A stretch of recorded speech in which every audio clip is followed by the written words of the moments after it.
వ్యతిరేకత అనేది వైఎస్ఆర్సీపీ మీద కూడా ఇంకా చాలా బలంగానే ఉంది కదా. మేము ప్రజలకి అన్యాయం చేసామనేటువంటి వ్యతిరేకత కాదు. చంద్రబాబు నాయుడు గారు ఏం చెప్పారంటే, ఇప్పుడు మీరు వైఎస్ఆర్సీపీ హయాంలో మీ ప్రభుత్వంలో ఏవైతే చేయలేదో ప్రజలకి అవి ఇప్పుడు మేము తీసుకొస్తున్నాం, అవి ఇప్పుడు మేము చేస్తున్నాం అంటున్నారు కదా. మరి వీళ్ళ పిల్లలు అంతా ఎక్కడ చదువుతున్నారు? లేదా లోకేష్ గారు స్టాన్ఫోర్డ్ లో చదువు మరి ఇన్ని చేశానంటున్నారు కదా, మరి ఎందుకని ఓటమి పాలయ్యారంట? ఎంత మంచి చేయకపోతే 40% వస్తుంది ఒక సింగిల్ పార్టీకి. మీ హయాంలో కూడా అన్ని వెంటనే జరిగినాయి అంటారా? నమ్మారు అంతే, బుద్ధిగా నమ్మారు. ఇప్పుడు అనుభవిస్తా ఉన్నారు కదా. కూటమి ప్రభుత్వం మీద వ్యతిరేకత ఏర్పడుతుంది అంటున్నారు కదా, అంటే ఈ వ్యతిరేకత భావం మీకు ఏమైనా ప్లస్ అవకాశం ఉందని మీరు భావిస్తున్నారా? ప్రజలు అనుకుంటే ఎవరినైనా మారుస్తారు, ఎవరినైనా తెచ్చుతారు. ఇప్పుడు మాకు 151 సీట్ల నుంచి 11కి ఎలా పరిమితం అయ్యాం? ఆంధ్ర రాష్ట్రాన్ని అప్పుల కుప్పగా మార్చింది వైఎస్ఆర్సీపీ ప్రభుత్వం అనేది బాగా బలంగా వినిపించింది. నిరుద్యోగులకి వీళ్ళు చేసింది ఏంటి? డెవలప్మెంట్ చేస్తామంటున్నారు, అక్కడ కూడా ఐటీ కంపెనీలు తీసుకొస్తామంటున్నారు. సంపద సృష్టించడం అంటే ఎక్కడి నుండి సంపద సృష్టిస్తారు? ఏ ప్రభుత్వం ఏ నాయకుడైనా సరే అప్పు లేకుండా పాలన చేయగలరంటారా? ఇండియన్ గవర్నమెంట్ కే అప్పు ఉంది. ప్రస్తుతం ఎట్లా ఉందంటారు ఆంధ్ర రాష్ట్ర పరిస్థితి ఏంటంటారు? జీతాలు ఇవ్వాలన్నా లేదా ఒక డెవలప్ చేయాలన్నా అప్పుల మీద ఆధారపడి పరిస్థితి ఉన్నాయి. చేయాలన్నంత కెపాసిటీ ఉన్నప్పటికీ కూడా మరి ఎందుకని డెవలప్మెంట్ వైపు చూడలేదంటారు? ఇదంతా ఏంటంటే డైవర్షన్ పాలిటిక్స్ నడుస్తున్నాయి ఆంధ్రప్రదేశ్ లో.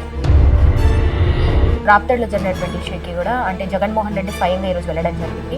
ఏదైతే ఆంధ్రప్రదేశ్ లో రెడ్ బుక్ రాజ్యాంగం నడుస్తుందో, పార్టీలో ఉన్నటువంటి వాళ్ళు మనం చూసాము ఎప్పుడు కూడా నోటి దురుసుగా మాట్లాడుతూ ఉంటారు. లోకేష్ రెడ్ బుక్ తీసుకొచ్చారనుకోవచ్చా? వాళ్ళు రెడ్ బుక్ పెడితే మేము బ్లూ బుక్ పెట్టగలం. ఎందుకని ఇన్ని సంవత్సరాల తర్వాత మేము బయటకు వచ్చి మరి ఇప్పుడు పరిటాల రవి గారిని అంటే హత్య చేయించింది జగన్మోహన్ రెడ్డి అని చెప్తా ఉన్నారు? ఎందుకని? రాజశేఖర రెడ్డి గారు తండ్రిని లేదా జగన్మోహన్ రెడ్డి గారి తాతగారిని రాజారెడ్డి గారిని చంపిన వాళ్ళు నడు రోడ్డు మీద ఎలా తిరగలుగుతున్నారు ఇప్పటికీ? చంద్రబాబు నాయుడునే జైల్లో పెట్టారు కదా 56 రోజుల పాటు. అంటే మీ ప్రభుత్వ హయాంలో హత్యలేం జరగలేదంటున్నారా? సో చూసి వదిలేయాలనుకుంటారా? ఇప్పుడు మీరు అధికారంలోకి వస్తే ఇలాంటి కక్ష సాధింపు చర్యలే మీరు చేపడతారంటారు? వదిలిపెట్టేటువంటి ప్రశ్నే లేదు. అసలు ఎందుకని మీ వైసీపీ పార్టీలో అంటే వ్యక్తిగతంగా దూషణలు ఎందుకు చేస్తారంటారు? చంద్రబాబు నాయుడు గారు జగన్మోహన్ రెడ్డి గారు సైకో అన్నాడు, అది వ్యక్తిగతమా లేకపోతే ఏమంటారు?